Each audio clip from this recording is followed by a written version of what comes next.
When a clown moves into a palace, he doesn't become a king, he makes the palace into a circus.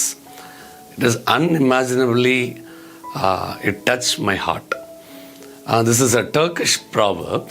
So just imagine if a clown enters into a palace as a king, so he can't become a king immediately.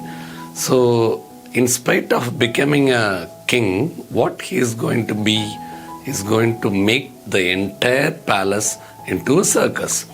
வாழ்க்கையில் ஒரு clown, ஒரு கோமாளி ஒரு அரசவைக்கு சென்று அந்த நாட்டுடைய பதவியை ஏற்கிறான் அப்படின்னா அந்த நாட்டை அவன் முன்னேற்ற மாட்டான், அவன் கூட இருக்கிற எல்லாரையும் கோமாளி ஆக்கிடுவான். இன்றைக்கி அநேகர் அப்படி தான் பண்ணிகிட்ருக்குறாங்க. ஒரு உயர்ந்த பதவியில் இருக்கிறாங்க, உயர்ந்த ஒரு ஆர்கனைசேஷனில் இருக்கிறாங்க, பட் இவங்களுடைய ஆக்டிவிட்டீஸ்னால அந்த என்டையர் ஆர்கனைசேஷனே கோமாளி ஆகிறத பார்க்க முடியுது.